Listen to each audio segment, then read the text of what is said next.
can't run long. I decided to let that one run long this time, you know? That's 10 seconds less of talking we have to do. So Yeah, that's right, because we are on a strict timer. These are exactly the same length every week. yes, the editing you have to do to get them down to the second Well, length. I mean, it's very little editing because we just do it naturally. You and we're I pros. have a limited amount of energy to talk to each other, and once it runs out, we just shut down like robots. That's right. That's right. No, we just clock out and don't speak to each other again until the next quest. That's right. And this is Quest. I'm Ben. I'm Jess.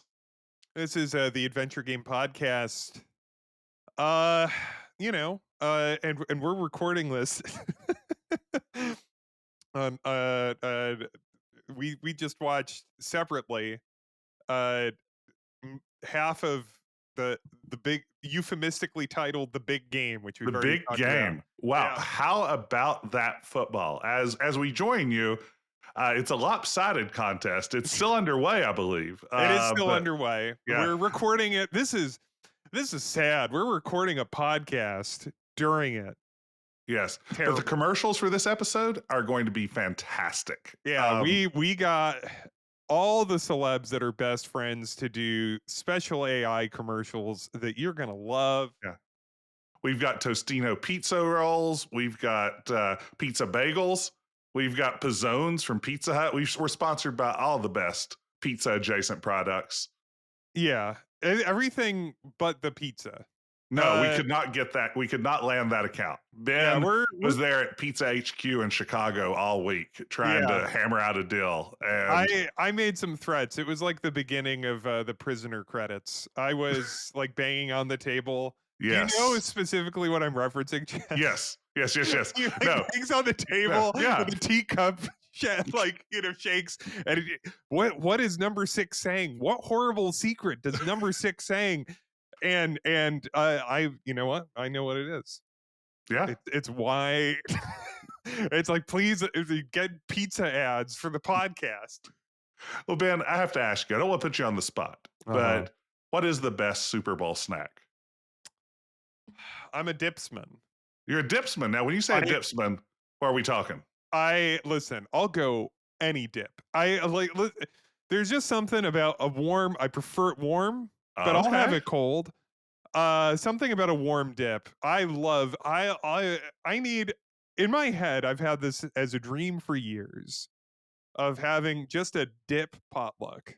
Oh, man. I feel like that we're far enough from 2020 that we could finally have a dip potluck and I think we could do it. I think we can have a dip potluck.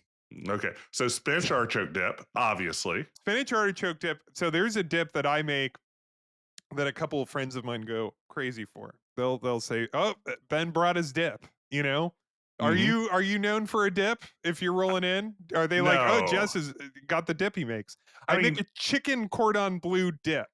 Oh, tell me more. It's a slow cooker dip that's just a shitload of the stuff that's in chicken cordon bleu. It's like 2 blocks of cream cheese, chicken breasts that I leave in the slow cooker for a while with like cheap white wine and then shred it up. Then you add the cream cheese and Swiss, and then I'm doing this from memory, and then chopped up ham and stuff, and then you let it congeal even more till you have a delicious hot chicken cordon bleu dip. It's wonderful. You get some bagel chips, or you need a heartier chip. Oh yeah, you're just gonna scoop that with like a simple tortilla.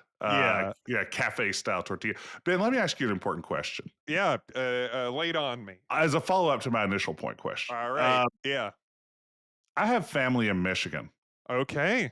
And they call chicken cordon bleu chicken packets. Is this something you have ever heard before? I have never heard that. Chicken packets. I guess it's a packet made of chicken with ham and like a cheese inside of it is the concept, but chicken packets. I've lived in America's Midwest for since 2007. I thought this could be a Great Lakes thing. And I know many people from Michigan, including Michiganders. our friend Sarah lived in Michigan for some time, I believe. Or at least she got married there. But I'm pretty sure she lived there for a bit. I've never heard, but you know what? Here's the thing. Never really had that much chicken cordon bleu. Like, it would be one thing if it was like in Michigan they call hamburgers, Steamed beef. hams. Yeah, exactly. Like a little if they called them beef packets, I'd be like, Yes. "Oh, I've heard of that." Like a made right or something. But the thing is, I don't have chicken cordon bleu enough for me to notice if there are variations Yeah. on chicken cordon bleu. What do you think the last year that chicken cordon bleu was fancy? Oh, uh 1918. It was a World War One thing. Oh wow. Yeah, Do you think it was the end of the rationing. war that really Yeah, killed it? Yeah. yeah. It was the end of the war. We Yeah. had a surplus of blue. Wow. Well, I'm just going to say guacamole. I mean, it's a simple treat, but a homemade guacamole. I mean, that's a good Yeah, dip. Yeah, I yeah. don't know if you've had it, but it's good stuff. A good guac A is good guac. excellent. Um, I like a hot chicken wing dip. I'll make a Yeah, hot yeah. chicken wing dip. What? Or we're at 4. Then hummus. You know what's good? French onion dip. Nothing wrong with that. And a wavy chip. It's pretty That's always tasty. good. Yeah. See, think about the dip potluck. No, You this can is have all fabulous. these potluck. Imagine all those dips out available to you, and then you Yeah. have a variety. The nice thing about a dip potluck is that you can have all the different vessels for dips as well. Oh, You could I have those know. crisped up, little slices of rye bread. Oh, Yeah. get it. Some flatbread is in play for an event like that. No, I mean, Yeah, the dip gosh, potluck. It's time, everyone. If everybody if get if on board. I've if been you to a have soup a potluck and that was pretty good. soup potlucks are great, but But if you have dip, a dip potluck, please let us know and send us an email with a photo at questquestpodcast@gmail.com. yeah, The dip potluck. we will fit it into our first 30-minute long segment on food that we do every single week now. I realize we really probably should vary this. Like, it'd be great if we talked about video games or so. Ben, what have you been playing lately? Oh, what have I been playing? It shouldn't make me laugh every week, but it does. Well, Jess, when we record this, we are just a couple days from the official release of Civilization 7, Yes. which people are already playing it now because they might have bought like the deluxe edition, which gave it to them like I think a week early. I never have any interest in that. I'm not going to play I'm not falling for this. I'm No. not paying another $10 to play a game for a week. No. What kind of fool do you take me for? What kind of fool do you take me for? So you know what you've not been playing? Yeah, so to kind of get my Civ muscles limber, started playing Civ 6 again. Though here's the thing. I'm worried. I'm playing it just a little bit to kind of hype myself up Yeah. for Civ 7, but I'm not playing 6 too much because I don't want to burn my Civ attention span.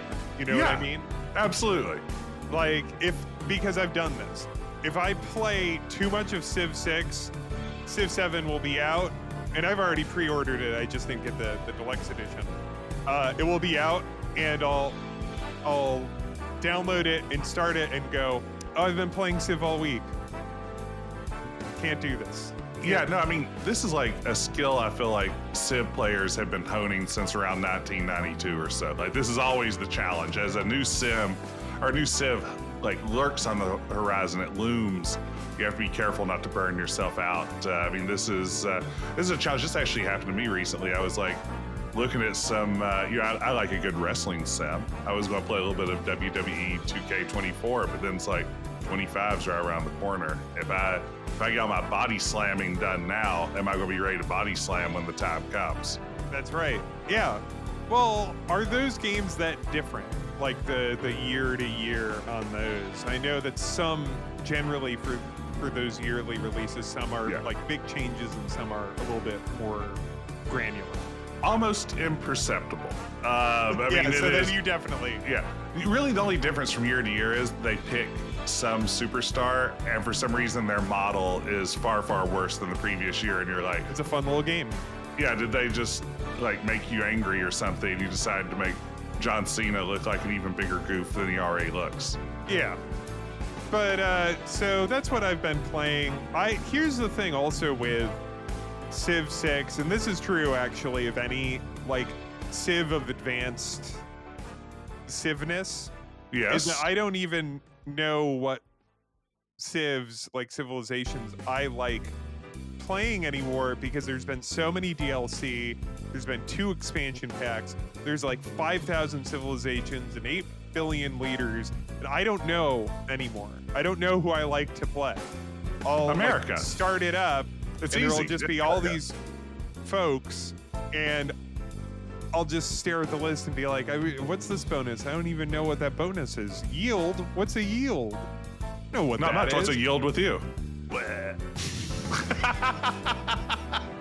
I mean, is there a bonus you look for? Like, is there something that, like, do you lean toward military bonuses? Do you lean toward anything in general like that? Typically? Science or culture, because just progressing through those trees very quickly is... I'm not usually a war player. Every now and again I'll play like a domination, but usually I'm going for like a science or culture build. I always like a civilization with some sort of like starting sea power of some sort, either like better harvests of fish or like an early, sailing advantage or something like that. I'm never good at ruling the seas, but I like to imagine I'm going to win. I don't know if anyone's good at ruling the seas. Yeah, I mean, that's a hard game to play in Civ. Like, that is I will say sometimes the computer player is quite good at ruling the seas as they dominate me, but I wouldn't know where to begin. Yeah. The only seas I rule are civilization. Jess, what have you been playing lately? Ben, what have I been playing lately? I am going to, I think, break new ground here. I am going to talk about playing a tabletop board game. Wow, you're breaking newgrounds.com. That's right. So I have been playing, and I don't know if this is one you're familiar with at all, Dixit lately. Dixit. My family has always called it DZ. Is that what it is? I don't know, because it's a French game, so we were always like, I believe it's French. What if I've been lying? What if I'm lying to all of our incredible... but we always called it, in my family, we called it DZ. Yeah, it's a French board game. Okay, we got Dixit. That's such a fun... Is that a family game? It is a family game. That's a great family game. It's a great family game. Oh man, it's beautiful. I mean, maybe some of our listeners, if you don't know Dixit, perhaps you know Mysterium, which I think is built on a similar premise of it's a art-based deduction and bluffing game of sorts, where you are dealt a hand of cards with beautiful art, just like really beautiful, evocative pieces of art on each card. What would be something on what's one of the cards? Oh gosh, there was one in our set that was just like, I don't know, like a fantasy of clock faces that you were falling into, or something like that. Just like a lot of them are pretty trippy. They're pretty there's far a real out there. surreal. A lot of those. But they're gorgeous. I mean, that's the first thing about this. They're just a joy to look at. And the idea is, the person whose turn it is, you look at one of your cards that you're planning to play, and you come up with a clue about that card, like maybe an emotion it evokes or a small story you want to tell, or we even open it up to like interpretive dance type things or anything you want to like hint at the contents of this card. And then everyone else, once you give them the clue, they're going to play the card from their hand that they think matches that clue well. Yeah. And your job is to throw people off your set without completely misleading them so far that nobody guesses your clue. It's a fun, I mean, they're kind of like an apples to apples ish. It is. It has a little bit of that vibe. It exists within that lineage.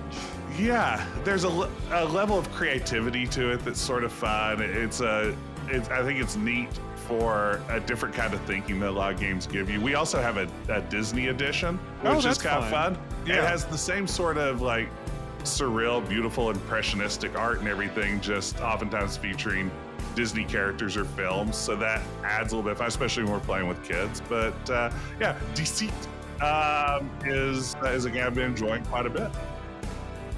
That's yeah, I haven't played that in a long time. Maybe It's I really should fun. maybe It's I good should stuff. pull my box of it out. Well, Jess, I would also like to turn on another tune we haven't heard a lot of lately.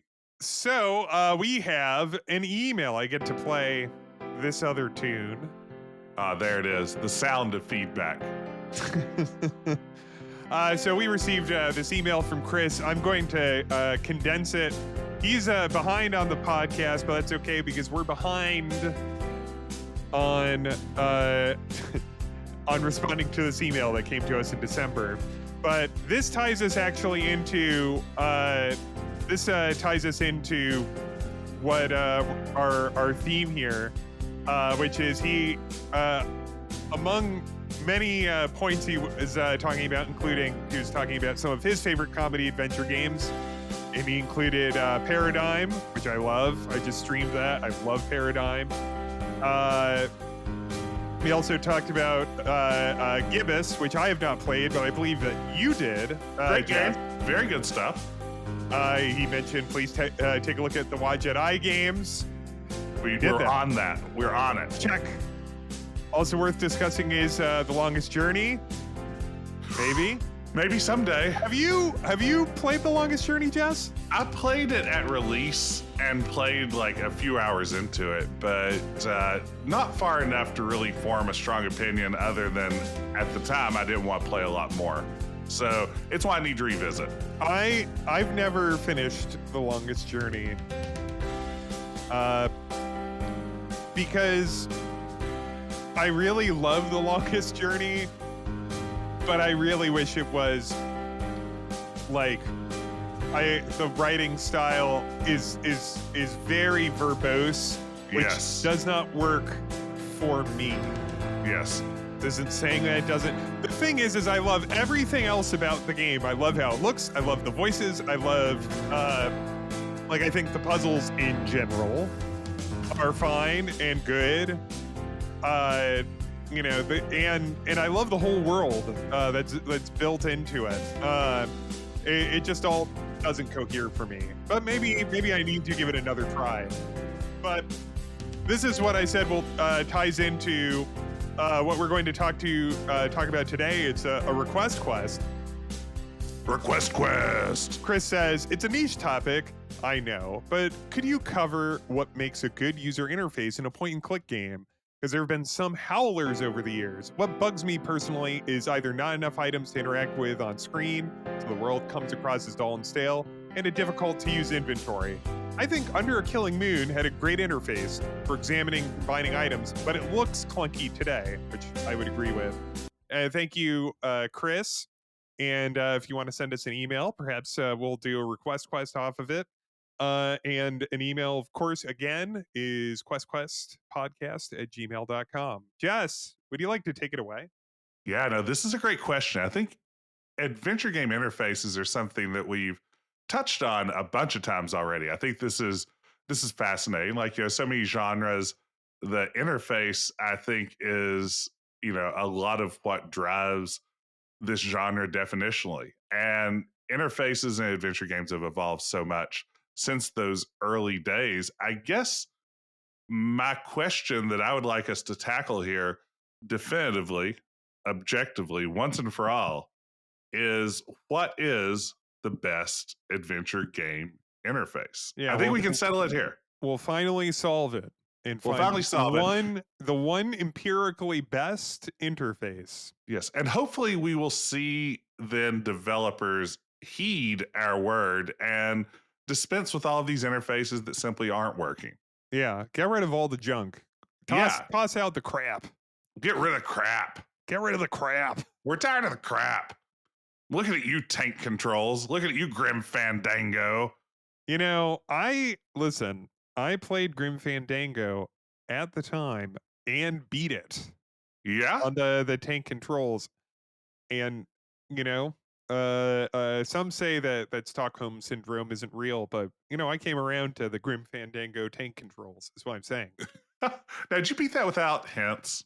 No, come on. Okay, I was going to say, But I think I did a fair amount of some of the. I remember the uh like messing around with.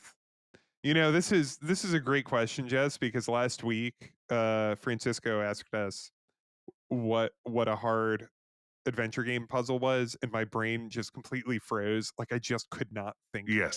of one. But that's a great example of a game that has a lot of difficult puzzles, which I would agree. Like he said, and he wasn't saying this about Graham. I don't know if you'd agree or not with this. Um, but like Rubikava, I always like have difficulty with like the stuff with the dress tickets or the coat claim, the coat Yeah, check yeah. Uh-huh. tickets, and that little ticket maker thing. Mm-hmm. That always has confused the hell out of me. Some of the stuff in part 3 really confused the hell out of me. Like I just could not put Yeah. together. And some of it is just because those there is a lot of puzzles in Grimm that are very kind of finicky, like that require you to twist around like other items, interact with items directly. Yes. And so they don't allow for random chance if you've just kind of given up and you're just running around and mashing things into each other. Yes. Now, I mean, I hesitate to go down the Grim Fandango path Oh, too far because yeah. that's eventually an episode. And I feel like my hot takes on Grim Fandango are probably what will get me and by extension our podcast eventually canceled. Great. So So let's yeah, I talk mean, about let's talk about UIs. let's talk about UIs. Now, I mean, yeah, What obviously does tank that control is stand terrible. for? It stands for useful icons. Oh, A lot of good. people, yeah, no, as I understand it, user interface. So we're thinking here, how do you actually interact with these worlds? And Mm. we've seen, I mean, at some level, there's been a chronological progression of this that I think in part is of course tied to the technologies of the day. It's no surprise we start out with text parsers at a time when the idea of displaying graphics on screen was still several years off. And as we move through to modern games, I think rather than it being quite so much of a we leave one interface behind and move to the next one. Today we're at a kind of lovely place in adventure games where there are lots of old and new takes on these interfaces kind of popping up in the games they're being made. But I thought it might There's be good to maybe walk through some of these yeah. categories, highlight some games, and then maybe talk about which ones really click with us and which ones Oh, do which ones not. click with us? Oh, yes, that was on purpose. Yes. Yeah. Yeah, Well, I see that you wrote everything that you just said in longhand and you've been reading it very carefully. So that's true. No, yeah. I mean, that's how this whole thing is. Yeah, I mean, we actually record these separately and we just drop in our audio with one another. Yeah. This is all very scripted. I mean, while we're both in different states, how would it be possible otherwise? So let's go all the way back to the beginning. Let's talk about text parsers. Now, I love text parsers. Text parsers are kind of my deal. I love the freedom of being able to interact with the game by typing any ding dang thing I want into that parser. I love the illusion when those parsers are able to give the impression that maybe they understand more than they possibly could. Like sometimes a good, you can't do that, at least not now, at least gave me that feeling that the game was somehow understanding what I said. When King's Quest 2 would say that to me rather than just that's a generic thing to, Yeah. so we can say we didn't, rather than us saying again, we didn't recognize that noun or verb or something like that. Yeah. I love a good text parser. Ben, where are you at? I mean, we go back I to think Colossal Cave I've with the Zork. yeah, I think I've said I'm not see I mean I grew up with text parsers, but those weren't my games, you know? Yeah. Like text parser games just weren't my games. And so Like, I appreciate them.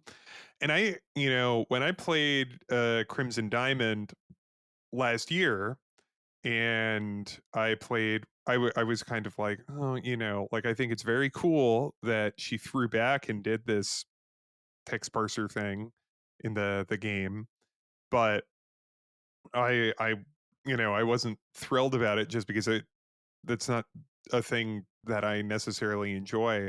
But it was such a responsive parser.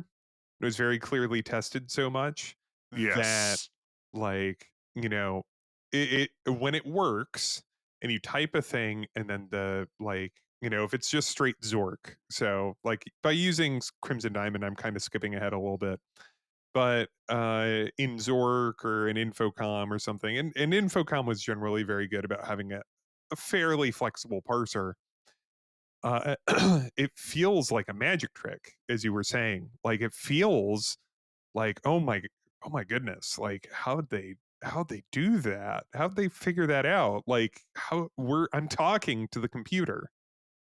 Yeah, no, especially when you do stumble on something like kind of unexpected that actually does pick up on. Like those are always very satisfying when you dig out that piece, that unaccepted or unexpected joke that is lurking somewhere in that text parser. I think that yeah, that freedom for me is where the appeal is. I mean, obviously there are problems with that. I mean, you're very much when these are poorly designed, you're in guess the synonym that the game wants territory when you have a bad text parser. Obviously, this is a challenge if you're operating outside of the game's, original language that it was developed in. I mean, text parsers cause all kinds of potential challenges when they're done poorly. You mentioned Crimson Diamond, one Yeah. that I've had my eye on, an indie game that's been in the works for a while. The Are Last you familiar? Crusade, haha. Are you familiar with Or Cascadia Quest? Have you no, I've not heard of this. Please Okay, interesting. educate. Yeah, this is one that it's been in development for a while. I've been following it I'm gonna. on various platforms. Phil Fortier, I hope I'm pronouncing Phil's name correctly, Oh wait. uh, Oh, I think I did. I think I has been working was. on this one. Yeah, what's neat about it is that it's a text parser, but it implements Oh right. auto Yes. Yes. suggest Yes. and Yes. autocomplete, which what a fun idea. I mean, if you look at this game, it looks very much like a Sierra SCI style game. It kind of has like codename Ass Manny looking vibes, even though it's not that setting at all.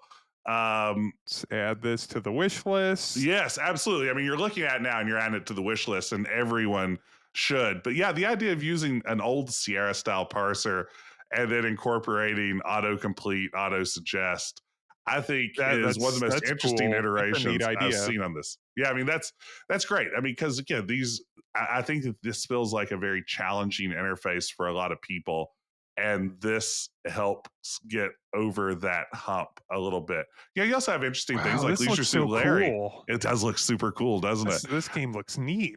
Yeah. Gotta To check me, this it looks a out. lot like some of the scenes look like Codename Iceman. Some look a little bit like Larry 3 to me, I think, but it's definitely I have not I have not really I heard about this a long time ago now that yeah. I believe at one point it and was called Cascade Quest, and now it's Cascadia okay. Quest. Yeah. And I hadn't like checked in on it for a while, so I'm watching the animated GIFs and the on the Steam page really looks very neat. Yes. So yeah, anyway, That's the neat one. I think another game that kind of played with this concept somewhere in the middle of this era, we taking like Leisure Suit Larry 7 that is largely a point and click adventure with an optional text parser for maybe a puzzle or two here and there and for some extra jokes and things like that. I don't know if this implementation, I mean, like to me, Leisure Suit Larry 7 feels like it has too much interface already. I don't know that adding a text parser back into a point and click game really was a great value add, but I get what Al Lowe was going for. He's going for that sort of, I that got old the feel. sense that they always missed, like, didn't like Scott Murphy say that he preferred the like having a text input parser like on the AGI and SEI 0 games. Yes, I think a lot of the designers did. I think they missed that ability. I do think it lessened their workload a lot. I mean, you can now like you don't the hot spots are the hot spots. Whatever you say is clickable, and you don't have to write messages for all those things that aren't as important to you. But yeah, I do think a lot of the Sierra developers in particular mentioned that as they moved on later down the road to an icon style that we'll talk about in a moment, that they Mhm. missed some of that element. Yeah, I think Leisure Suit Larry 7 was an attempt to bring that back a little bit. But boy, yeah, like I said, it turns into a lot of interface in the process. Yeah, too much interface. Yeah. Before we get to those Sierra style icons, though, I think that the next evolution step here is to what I think of as the assemble a sentence with point and click style Yeah, interface. yeah, Here, of course, Scum Engine, yeah. that's the most obvious version.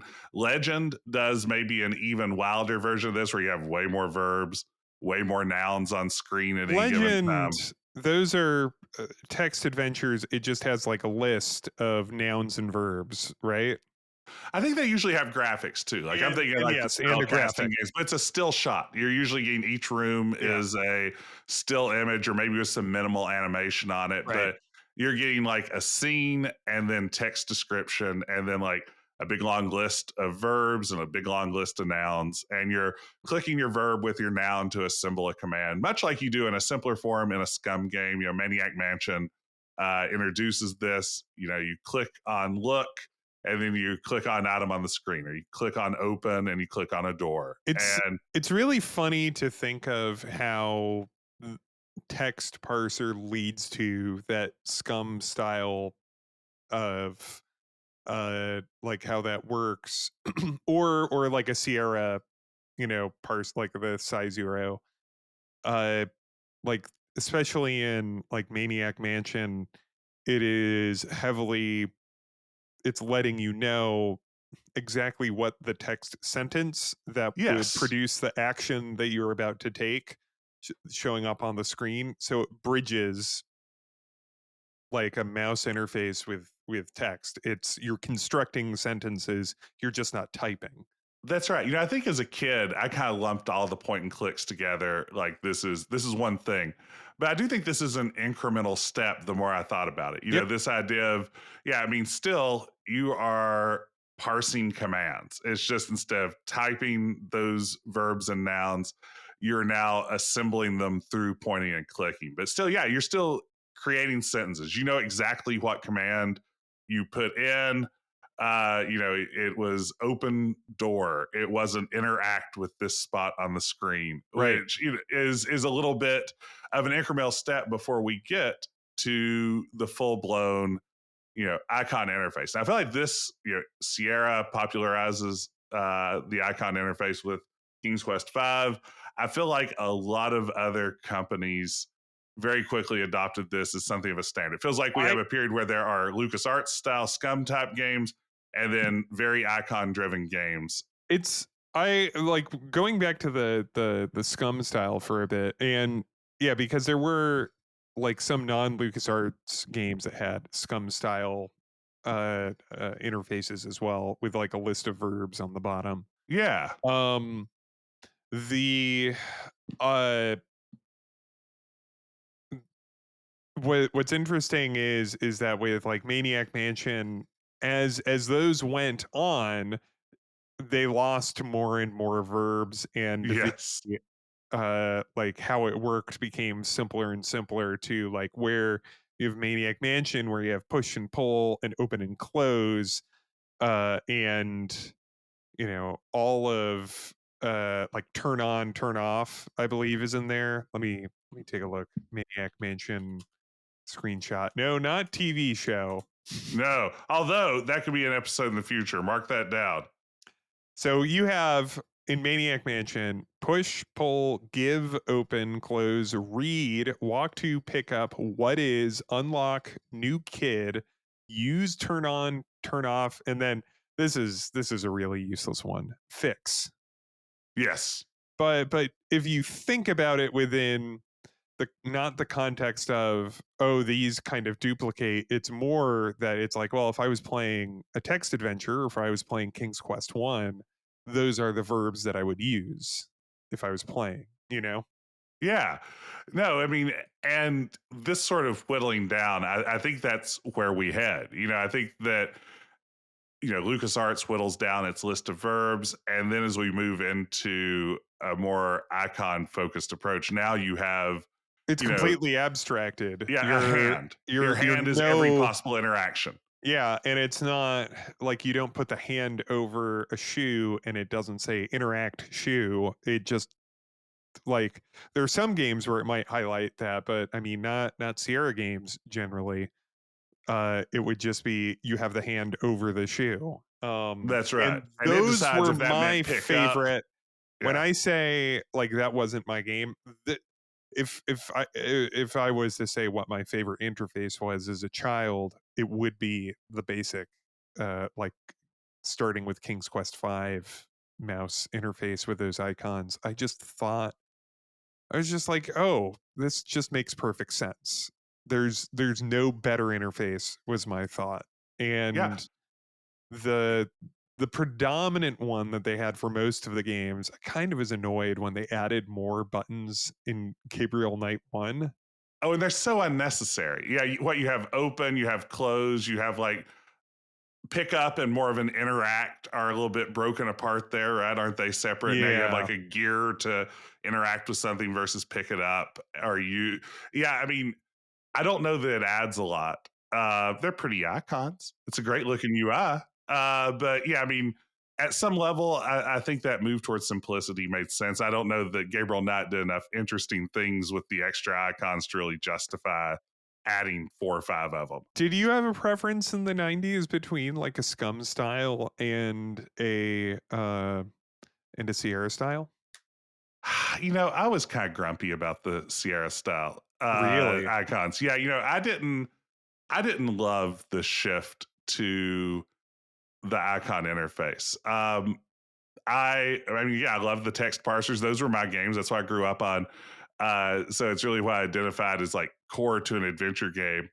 Um, I kind of was able to see LucasArts games as something else, but I really felt like when my favorite series that used to be a parser interface, like a King's Quest or a Space Quest, jumped over to the icon interface, I was a little bit grumpy about it. I just didn't love. I mean, part of that was I don't know that the puzzle design on the first round of Sierra's point and click games for any of those games was the strongest. Like I don't know if the puzzle design in King's Quest 5, Space Quest 4, or certainly Leisure Suit Larry 5 were their strongest games. And I think that in my head at the time, I blamed a little bit of that on the icon interface, which it wasn't. Clearly, later games were quite good using that icon interface. But yeah, I mean, like Leisure Suit Larry 5 in particular, I remember I got all 3 of those games for Christmas one year. Like that was the best Christmas ever.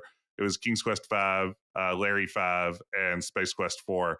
And I remember I had beaten Larry 5 by New Year's after receiving it on Christmas. Like, oh man, this is all the icon interface's fault. This game's too easy. It's like, no, turns out Sierra set out to make that an easy game as an experiment to see if Hmm. players would be happy with easier to complete games and then go back and replay them for maximum points, which of course they never did. And people stayed mad over Leisure Suit Larry 5, but not for the right reasons because there are lots of good reasons to be mad at Leisure Suit Larry 5 that aren't that.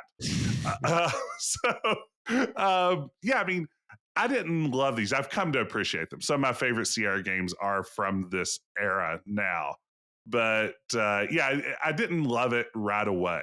And I think I preferred the LucasArts, you know, scum style point and click a little more. I think what I liked about the LucasArts style of it when I played it as a kid was I did love dialogue options, Yeah. because most Sierra games, not all of them, like Quest for Glory allows you to say certain things, and like Gabriel Knight, some other Mm-hmm. games. But in general, like in a LucasArts game, you have multiple dialogue selections for every single interaction that you have. Mm-hmm. And in Sierra games, you don't. You just have talk to person multiple times, and eventually they just say the same thing. Yeah. And, you know, I will say the LucasArts Scum interface also allows us one of my all-time favorite adventure game gags, which is the breaking into the governor's house on Melee Mm-hmm. Island and the fight with Fester Shinetop behind the wall.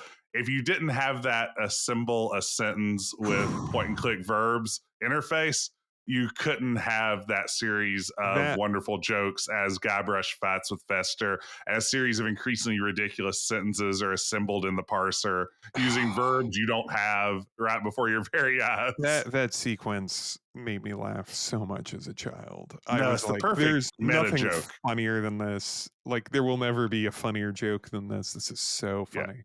I bet we talked about it in our comedy games episode, but that might be my favorite, like, adventure game joke about adventure games that has ever been made. It's so good. But again, you can only do that in the Scum sort of interface where you're assembling those sentences. It wouldn't be nearly as funny if across the bottom of the screen it just said hand on yak.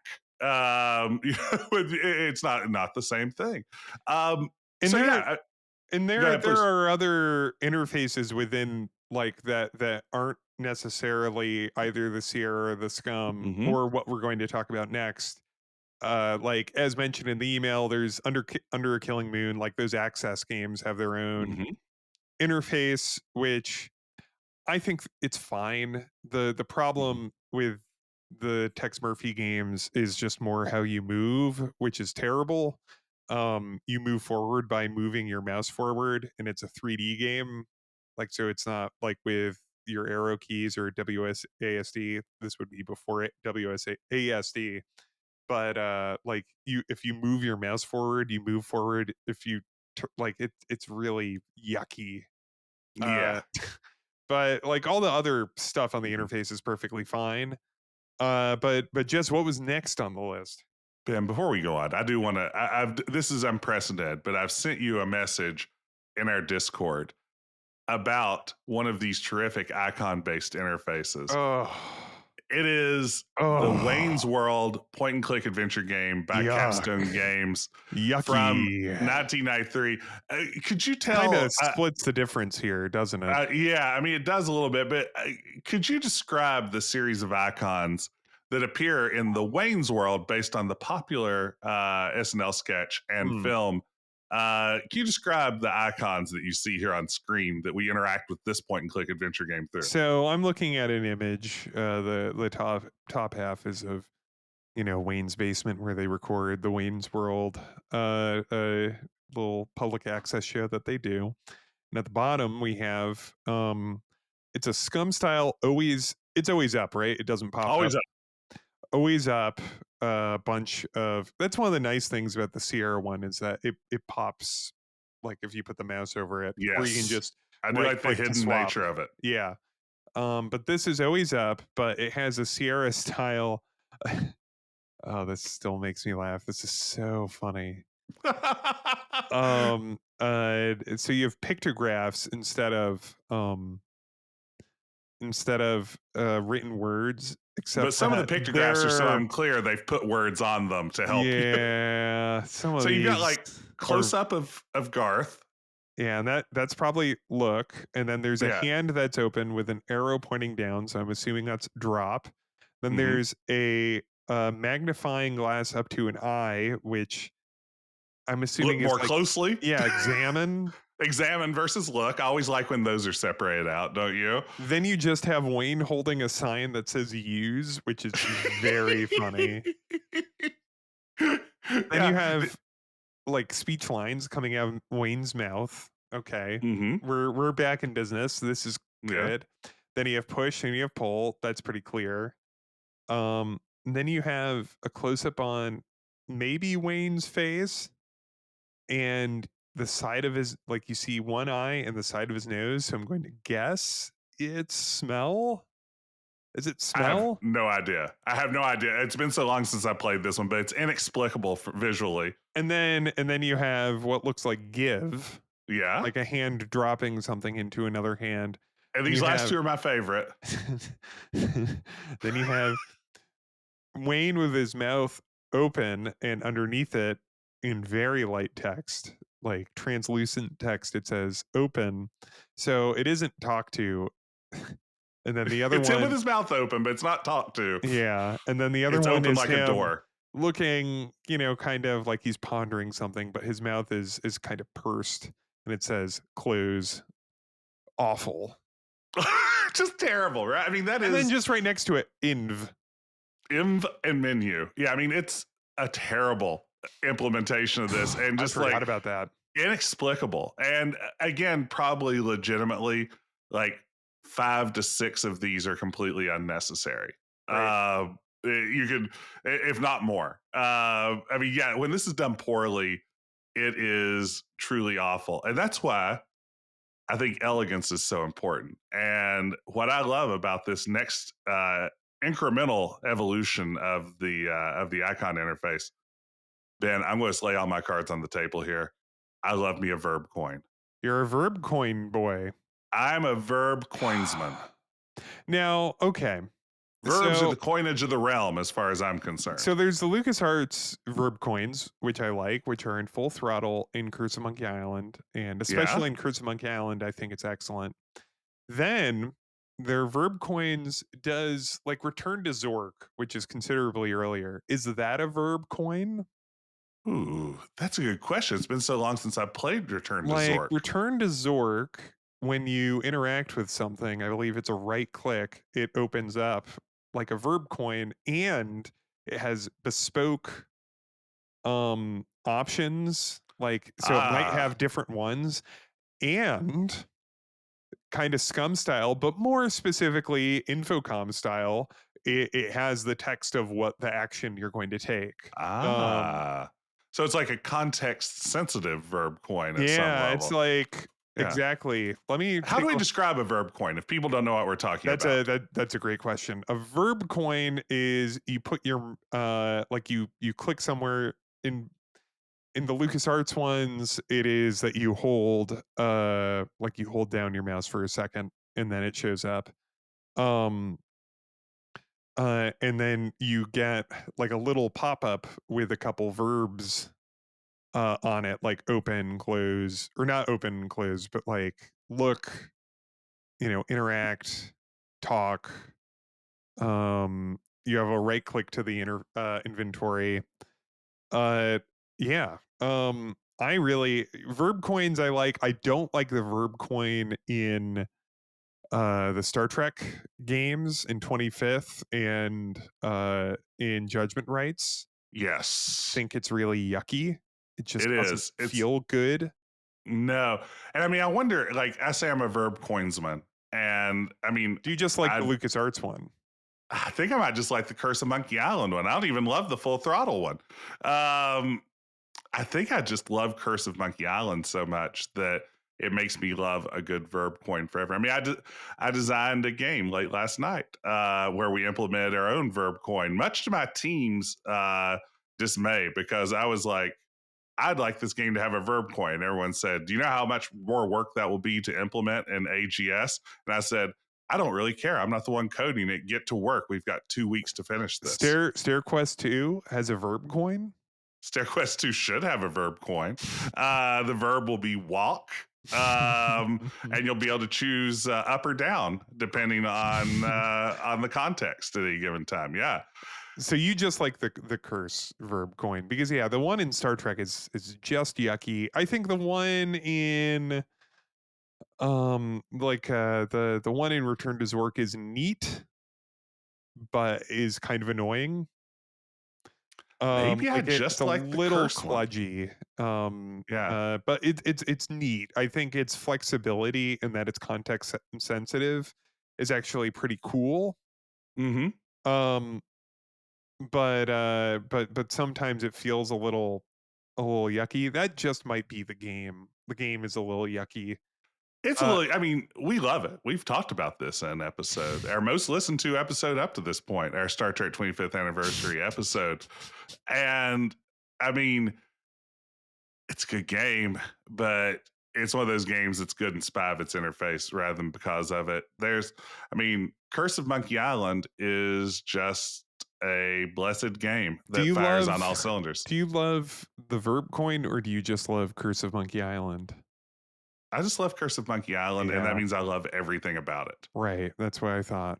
You know, Yeah, I mean, okay, you're so also always saying like it should just all games should have Dominic Armato doing voice work, which yeah, honestly, I mean, it wouldn't it would be yeah, good. You know what? he would be a fantastic Nathan Drake. Yeah.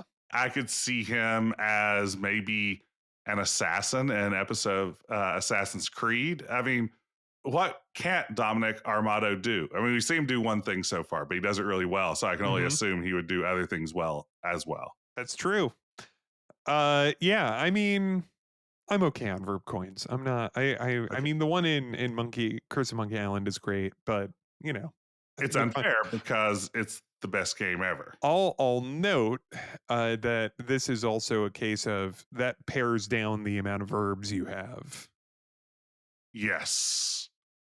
Yes, absolutely. I mean, typically that's going to take it even further into very few verbs territory. So yeah, in that sense, it's another one that simplifies. And all of these that are using a completely graphical interface. I mean, the biggest advantage business wise with that is definitely the localization thing. I mean, this is something that Sierra saw as important when they made the shift to icons was you need to sell this in international markets around the world. It's a lot easier to convert a user interface based around a picture of an eyeball, a hand, a Mhm. walking person, simple things like that into other languages versus something that's much more text driven. And And the verb, curse verb coin is just three verbs. It's hand, eyes, and mouth. yeah, I mean, what else do you need? Those are the three main things I use every day. That's right. I mean, yeah, that The just day where I reflects don't real. use them. I think, I mean, we even see elements of this. I think a lot of context sensitive interfaces nowadays, like maybe you see that as an evolution of the verb coin. Something like, Return to Monkey Island has something of a context sensitive, radial menu style sort of thing when you interact. I think that even games like Life is Strange have elements of this as you interact in many cases where it's maybe less of a full stylized coin but more of a you click on an item and it contextually gives you some options on what you would like to do with it. I feel like that's the almost the successor of the full-blown verb coin. Escape from Monkey Island kind of does that. Yeah, Also, I guess it does. it gives you some bespoke options Mm-hmm. when you walk up to something. Yeah, no, I'm just even remembering like the little tutorial intro Yep. where you're tied up to the mast Yeah, it and gives you a bunch and- of yeah, options in a when you point twine-like yourself at the way. brazier. Like, Yeah. yeah, like in a choose your own adventure, but that's a trademark. So a twine-like way. Yeah. I mean, this is bad because we worked so hard to say big game at the beginning of the episode to avoid that lawsuit. Yep, yep, And yep. then you just trot out choose your own adventure like we're Yeah, made of so money. yeah. Yeah. I mean, I am, but yeah, I can't speak No. for you.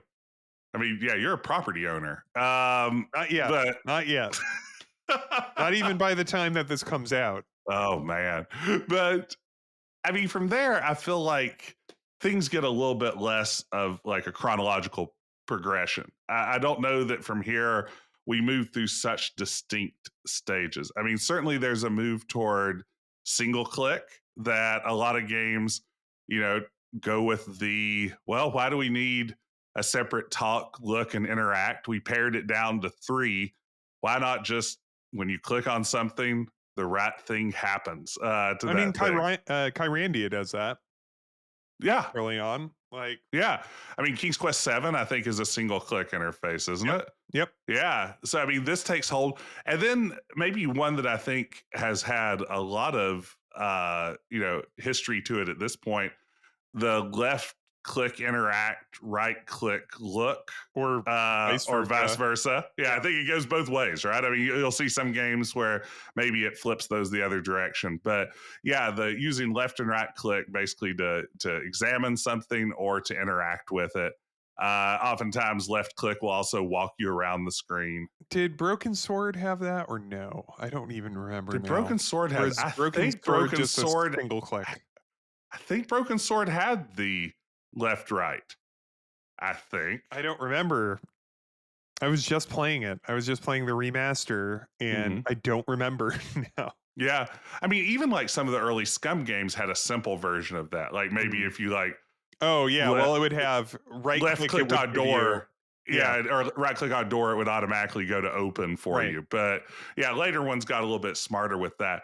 How do you feel about the? I mean, do you think pairing these down to a single click or a left and right click, how does that work for you? Are we losing too much interface, or by getting rid of that So interface, can we really focus on the game? so I feel like I'm kind of burrowing down to a kind of thesis here, which is that maybe I feel best at the polls, which is to Okay. say, like like the more it's either the more interface that you have or the less interface that you have. You know what I mean? Okay. I Like like this. You don't like in between. you either have this text interface where it's either a text adventure or something like an AGI or SEIO, like text parser, where it's a like at best it's responsive and it does what you say it to do, or you're playing a game where the interface is just out of your way and doesn't really, you don't have to worry about it. Because, like, I don't know if I need open and close, you know? Yeah. Does that do anything for me, really? Like, you know, I don't know if I need, and the thing is that once you have use as a verb, use is such a broad thing. Uh huh. And whereas like open and close are so specific, you know what I mean? Yeah.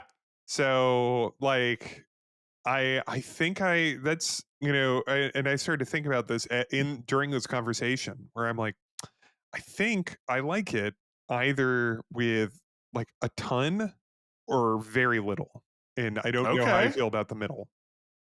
Okay. So, like a scum or a nearly invisible interface are kind of where you're leaning toward.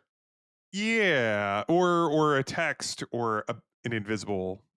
Yeah. Yeah, I think even though I said I didn't come up, the funny thing is that I don't have as much fun with the Sierra point and click interface anymore. It doesn't.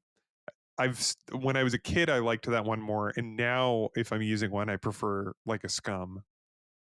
Um, but I think just in terms of playing a game, like I guess as a player, I'd rather the game knows what I'm like it tells me what it wants me to do with something as opposed to giving me 12 options for it, or Yes. I figure it out, like I type in smell the roses. Uh huh. Sometimes you have to stop and do that. Exactly, and that's what I've always been saying, and that's the thesis of this podcast. Yeah. Gather ye rosebuds while you may, and don't forget to stop and smell them while you're doing it. Um, I no, don't this know, is how do you interesting. feel about that? How do you feel about this idea? I just tossed this I like gauntlet, I just this. threw on the floor. I like this idea that if you're going to give me a bunch of interface, man, give me a bunch of interface. I want to wallow in like something where, yeah, I mean, again, I love a text parser. I like the, scum with a whole bunch of verbs on my screen. I have some affinity for that. Or kind of just take it away. Like I don't I think a left click, right click interface for interact and look, that works awfully well. I mean, I can't it's hard to be real mad at that sort of thing when it allows you to sort of get the interface out of the way and appreciate the game. I was thinking as you were saying that, like, I'm trying to think, you know, I guess it's possible for a good game to overcome a bad interface. But oh man, there's nothing worse than a bad game with a bad interface. Like I go back to a game like Wayne's World or really any of those horrible Capstone adventures. The listeners who haven't played them, Capstone Entertainment released just some real stinkers. Wayne's World, they did Beverly Beverly Hillbillies. Hillbillies, which is maybe one of the worst games I've ever played. A Homie de Clown, I haven't played yet. I haven't played yet because I'm afraid to. It feels like one of those games. I mean, this is something we have to ask ourselves, Ben. I think you'll back me up on this as streamers. You look at a game like that and you think, oh boy, that'll be hilarious to play a game based on Homie D. Clown, Damon Wayans' hit in living color character Mm-mm. from the 1990s. But you also have to ask yourself, what horribly problematic thing is lurking in this What game clever ideas did they think was funny that they wrote in into it 1990, whatever. Yeah. And how is it going to feel when that joke appears on screen when with you're a few streaming? dozen people Yeah. watching? Yeah. And possibly even my own mother. Yeah, and she's a big fan. She's a She's a tier 2 subscriber. Yeah, she she won't spring for tier 3. She doesn't really No, see no, the benefit no. in Yeah. those extra emotes. Yeah, she But doesn't like those extra emotes, but 2, that's her sweet spot. that's right. I mean, she wants to know that she's my most special subscriber. We love you, Mom. Thanks for listening to Yeah. Quest too.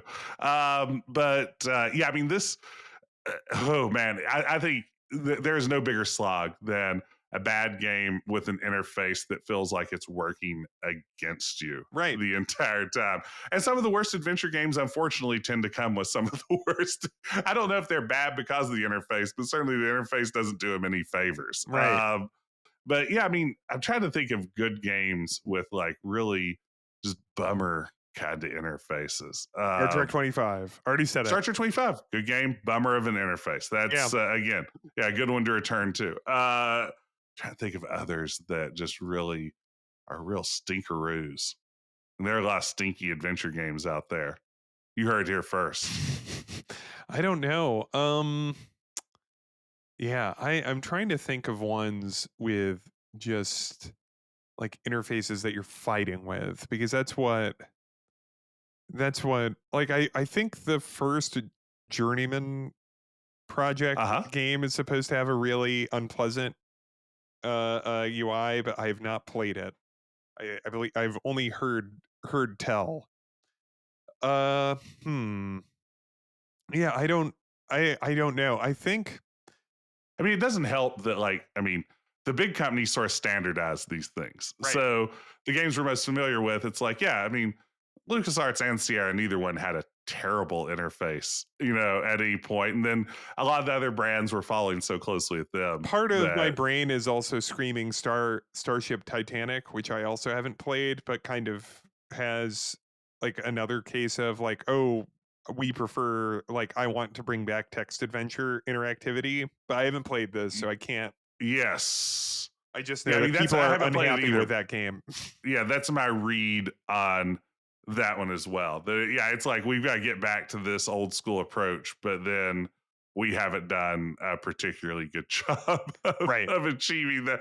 That we're making you remember all the things you didn't like about these older games instead, which was not our intention. Yep. But yeah, I mean, I think this is interesting because I mean, for me, I guess I don't think about an interface that much when it's working well. Like the good interfaces are the ones that feel like they are just integrated into this game. We even talked about this a little bit before stream. There's some games that have almost like the bespoke interface that's so unique to their gameplay. Like Right. her story is none of these sorts of things. You're searching around on a computer interface to unravel this case, or if we call like Obra Dinn a adventure game, where you have like a magic pocket watch that you're What using to interact with this world. what I would say about her story, and I would say the same thing about Hypnospace, which we've talked about, Mm-hmm. is that those are diegetic Yes. interfaces. The Thank you, L. Ron Hubbard. the yeah, This that's is what where I we meant. reveal this is a Scientology Yeah. podcast. And yeah, thank you for being here. No, go ahead, please. But they're diegetic, which is to say that you are interacting ostensibly within the world itself. That the interface that you're interacting with is actually like so it's not abstracted through like an icon or something. It's that you are using the computer system in her story that has all the archived video or in hypnospace you are searching through the directories of the like of hypnospace so those I think are really neat. And I don't know if I can think of any other really good examples other than, of course, the other couple Sam Barlow games. That's right. Yeah, Uh, those fit in there pretty nicely. but I'm Yeah, I mean, sure there are other games that are diegetic, like where within you are the actions that you're using are directly correlated with the action taken in the game, but I yeah, they're don't. not mediated through some Yeah, sort of abstraction. exactly. Wow, this is really crunchy language we're using. I I love it. know. This is like school talk here. We're Yeah, making it. Yeah, I mean, I do feel like that's like kind of all the Sam Barlow games at some right. level. Which, yeah, I mean, and then it is rare to find other games that do this. Like, I searched around a little bit about this before we talked. I mean, yeah, it's like I've seen people try to throw Papers, Please in there, but I'm not convinced Papers, Please is an adventure game. I don't think I'd put it in that category. Mm, I mean, yeah, no. oh, No, isn't I Papers, no, it's not really an I adventure don't feel like game. it is. No, I No. feel like it's not. So, yeah, I mean, it's definitely a diegetic interface in a way, but at the same time, yeah, I don't think that it's in this genre. Right. Yeah, no. I wouldn't call Papers, Please an adventure game. I would call it a papers Please them sorting up. game. Yeah, it's a Yeah, Papers, Please like. yeah, that's right. And we paint with a very broad brush of what's an adventure game. For instance, we are willing to call all kinds of things adventure games, like sandwiches, and Mhm. certain soups and dips. Mhm. Like anything can be an adventure game, but not Papers, Please. Yeah. I'm sorry. I'm just Lucas Pope. We'd love to have you on sometime. You Yeah. seem like a fascinating designer, but I'm sorry, Papers, Please just isn't an adventure game. What about Braid? Now let's see. Are there any other interfaces? There's like the ankle kind of interface where like you're clicking on like sort of like it's sort of choosing options, but it's a lot more like Mm-hmm. flexible. And it is mainly text. Now, And what those was are the? How'd you describe this? Inkle? Inkle. That's the name of the company. Inkle. They did 80 Days and they did Sorcery and they did Overboard. Okay. And they've done a couple other games I haven't played. Mm-hmm. The ones I just listed are the ones I've played. Yeah. And those games are like so Inkle's like their first couple games were adaptations of the I believe it's Steve Jackson sorcery games, like they're ports of these books, Yes.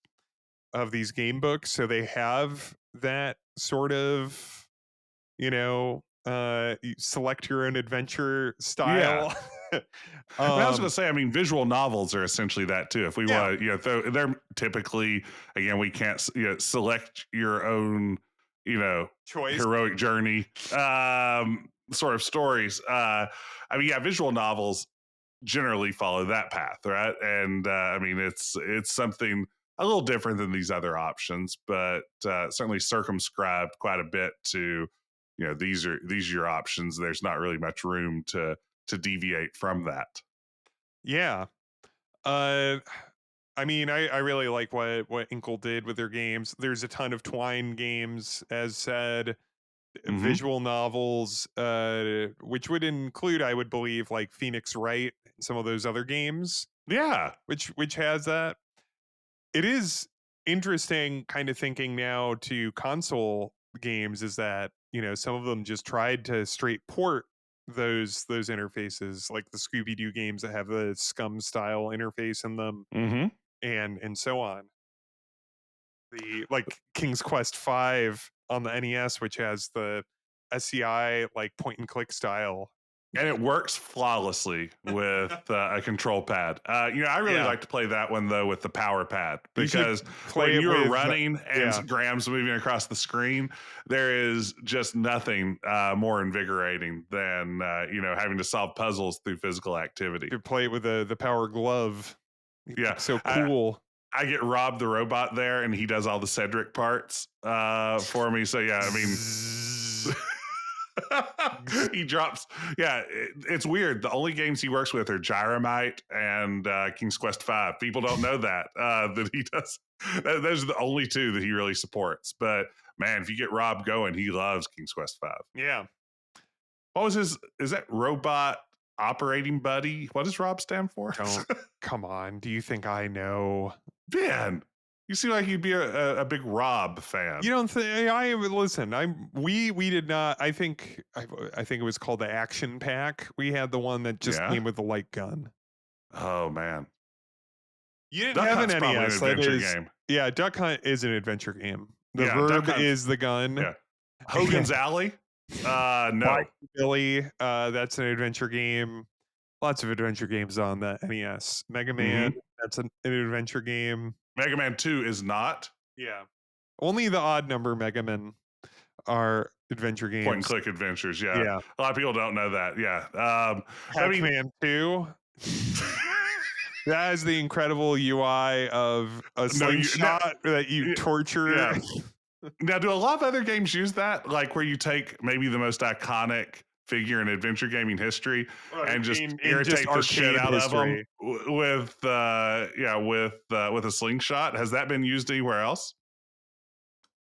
And I'm sure there's some freak out there that has a game on itch where they're like, hey, check this out. We're using the famous Pac-Man 2 interface, a slingshot where you torture the protagonist in trying to manipulate him.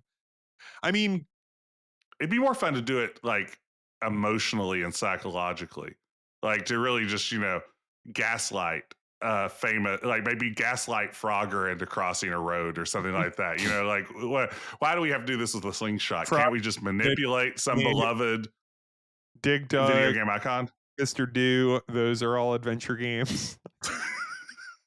Well, Mr. Do has an adventure game verb right in his name. Yeah. Mr. So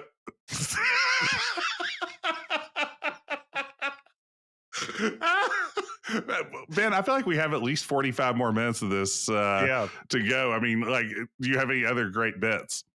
No. I've used them all.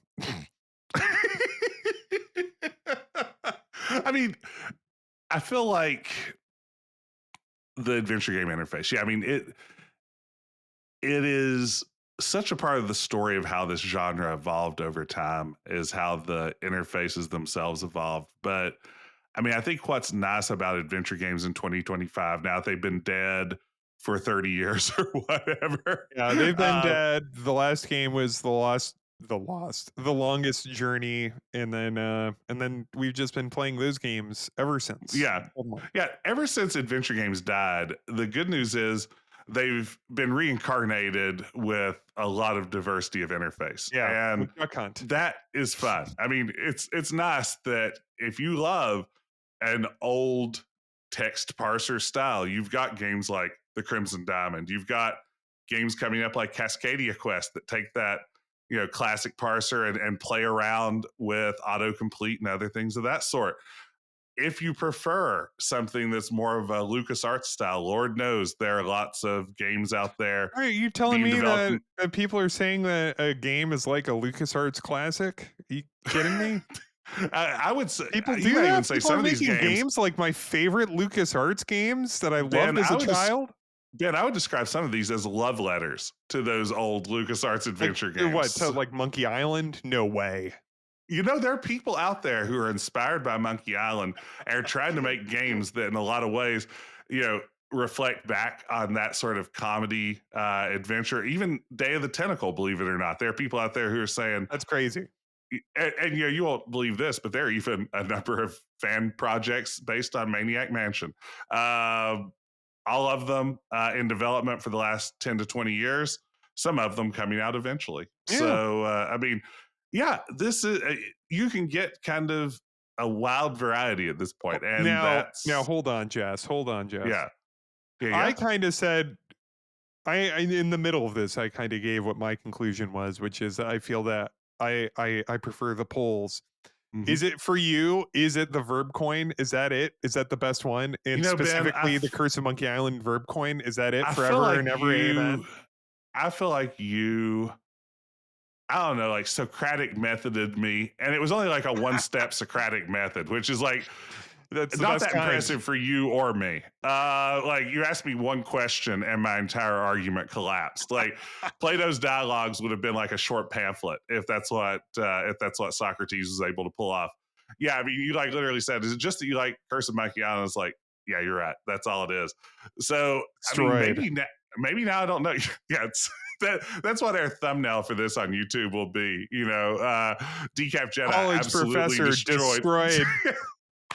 Woke college professor destroyed by a single question. Like a photo of you with your hands over your face and me like pointing and laughing. Yes, that's it. That's it Woke exactly. college professor destroyed by one question. You know, I'm curious. Now I'm Googling this again because I do love the macchiato. I mean, maybe at the end of the day, what do I love? Maybe I just That's the question love. I think that we're all asking Yeah. ourselves constantly. What What? do I love? That's, I mean, one of the essential questions of our lives. Yeah. And I think maybe the answer is I'm always going to be someone who just loves a text parser. And I have to say, as someone, you know, a big part of StairQuest was always the team, not to make everything about StairQuest, but here I go, was the team developing a text parser because I just love those sorts of games. And it was so fun to get to write one, like especially to write such a unnecessarily large one. There was just so maybe I am Entirely just a, unnecessarily in total. yes, yes, absolutely. You know, what I was just looking up on the side too is there are some vendors on Etsy that sell gold cast verb coins I was looking from, at that. I was looking at yeah. that. There Yeah. used to be a seller who was selling one that like you could get in 24 karat gold that was like It seems a little. $5,000. And you know, I've looked at it and I've thought to myself, boy, I'd love to have a real gold verb coin. But you know, yeah, if listeners out there want to get me a Christmas gift next year, you know, Mhm. just nice little verb coin. But yeah, maybe at the end of the day, I just love typing stuff in because that's what I did as a kid. And that felt the same way that wandering around in a Sierra game made me feel like I could go anywhere and do anything. So That typing specifically, interface, like a Sierra in a like a text parser in a Sierra game. yeah, especially a text parser. I mean, of the two options Sierra did in their heyday, I love an SCI zero. I liked, you know, when I was a kid, I didn't know these were different engines or anything. I said, you know, there's the text parser that freezes the screen, Mm. SCI zero, and then the one that didn't, which was AGI. And immediately, yeah, like the idea of one that froze the screen was very satisfying to me because I remember I used to have to like Oh, preload commands terrifying. before I'd walk onto a screen if I knew there was going to be a time sensitive Do you thing. And think yeah, the person that came up with that it freezes the screen, like what do you think that day was like when, you know, someone walked in and said, "Hey, how about when you start to type a command, it freezes the screen?" Do you think everybody like just turned like, you know, they were in a big open office, like cubicles and stuff, and everybody just turned around and said, "What? What? What?" he, he was probably stoned for it. Like they probably started hurling staplers and stuff at him, and then they're like, yeah, "Actually, that's a pretty good idea. I wish we hadn't done that to Bill." Yeah. I I thought you were going the other direction with stoned. It's like, hey man, you ever think it freezes if you start typing and freeze the screen? And everyone's like, yeah, cool man, yeah. Hey Ben, you mentioned that. Could we write down a note for our fledgling development company, Cheech and Chong Adventure Game? All right, yeah. Copyright us. I just mailed it to myself. Yeah, Copywritten. You can't steal that. yeah. No, I mean that'd be a big hit, and I think we could probably get them. They seem cheap. Yeah, yeah. Sometimes people call it cheap and chong. Now, do, do you have anything? Now, the listeners don't have the advantage of what I have, which is that I get to see Jess's video. He is like he fell back in his chair. You don't get to see what I see. Ben, I almost get the impression we don't have anything else to say about this topic. No, I think we have at least 5 more hours, but you know what? We'll stop We'll there. do this off stream. I mean, that's for Well, the patrons. yeah, for the patrons only. All right. Well, Thank you, everybody, for listening to this edition of Quest. If you have any request quests for us, shoot us an email at questquestpodcast@gmail.com, or if there's like a UI or something that you want to talk about, or you like that we didn't mention, or one that you love that you'd like to give a shout out, email us with that. Give us a review, or let a friend know, so people can find out about this gosh darn podcast. And one of the best yeah, ways to spread the word about this is listening to it without headphones in public transit. We've been getting a lot of feedback yeah, from that, just like loudly playing this over your phone speak on a plane where people can't get away. There's no stop. They can just hop yeah, off. I people mean, love there's no that. better way to get new people listening. So please do that. And if people say stop, just say, hey, I'm just playing Quest, man. What do you want me Yeah, to do? I'm just playing Quest, man. And then you do like the hang 10 sign, and then they do it back Yeah. to you, and then you've made a new friend. And that's actually one of the other great things about life, is making new friends.